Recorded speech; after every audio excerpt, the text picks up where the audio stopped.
Hi friends, hello, welcome to சாப்பிட்டு பார்க்கலாம் channel. இன்றைக்கி நம்ம சேனலில் என்ன ரெசிபி பார்க்க போகிறோன்னா மாவிளக்கு பணியாரம். அது என்ன மாவிளக்கு பணியாரம்னு யோசிக்கிறீங்களா? வேறு ஒன்றும் இல்லைங்க. நான் அம்மன் கோயிலுக்கு மாவிளக்கு வச்சுருந்தேன். அதில் கொஞ்சோண்டு மாவிளக்கு மிச்சமாயிடுச்சு.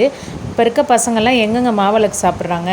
அப்போல்லாம் பார்த்தீங்கன்னா நான் சின்ன பிள்ளையாக இருக்கும்போது கோயிலில் மாவிளக்கு வச்சுட்டு வீட்டுக்கு வந்தோன்னே அந்த தேங்காய் முடியில் ஒரே ஒரு சில்லு கீறி அது மேலே அந்த மாவிளக்கை வச்சு கொடுப்பாங்க. நாங்கள் தேங்காய் ஒரு கடி, மாவிளக்கு ஒரு கடி கடிச்சு சாப்பிடுவோம். ஆனால் இப்போ இருக்க பசங்க அதெல்லாம் லைக் பண்ணல. ஸோ அவங்களுக்கு ஏற்ற மாதிரி இதை பணியாரமாக ஊற்றி கொடுத்துட்டா அவங்க சாப்பிட்றாங்க.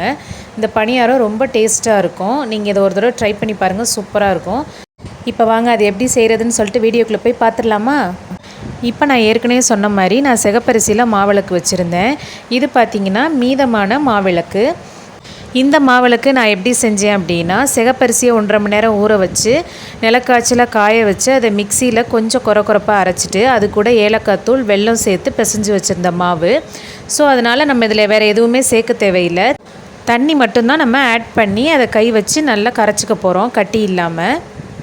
இப்போ தண்ணியை எடுத்தோன்னே நிறைய ஊற்றிடாதீங்க, கொஞ்சம் கொஞ்சமாக ஊற்றி அதை கட்டி இல்லாமல் நல்லா கரைச்சிக்குங்க.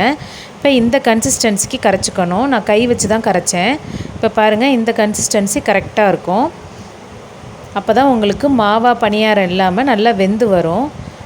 இப்போ நம்ம பணியாரம் ஊற்றலாம். இப்போ நான் ஒரு பேனில் ஆயில் ஊற்றி வச்சுருக்கேன். அது கொஞ்சம் நல்லா சூடாயிருச்சு. இப்போ அடுப்பை மீடியம் ஃப்ளேமில் வச்சுட்டு நம்ம பணியாரத்தை மெதுவாக ஊற்றலாம். இந்த மாதிரி சின்ன கரண்டியாக எடுத்துக்கோங்க. அப்போ தான் பணியாரம் அழகாக ஒரே மீடியம் சைஸில் நல்லாயிருக்கும். இல்லைன்னா ரொம்ப பெருசாக வந்துடும். இப்போ பாருங்கள் எவ்வளோ சூப்பராக இருக்குதுன்னு சொல்லிட்டு. நான் உங்களுக்கு இன்னொரு பணியாரம் ஊற்றி காட்டுறேன்.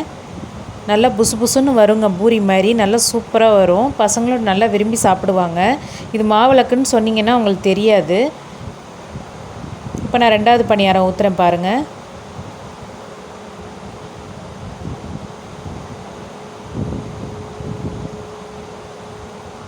பாருங்கள் எப்படி புசு புசுன்னு கிளம்பி வருதுன்னு.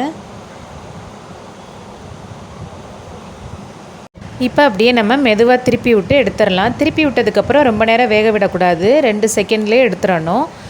அவ்வளோதாங்க, நம்மளோட மாவிளக்கு பணியாரம் சூப்பராக ரெடி ஆயிடுச்சு. உங்களுக்கு என்னோடய வீடியோ ரொம்ப பிடிக்கும்னு நினைக்கிறேன். என்னோடய வீடியோ உங்களுக்கு பிடிச்சதுன்னா என்னோடய சேனலை லைக் பண்ணுங்கள், ஷேர் பண்ணுங்கள், கமெண்ட் பண்ணுங்கள். அண்ட் மறந்துடாமல் சப்ஸ்கிரைப் பண்ணி வச்சுக்கோங்க. தேங்க்யூ, பாய்.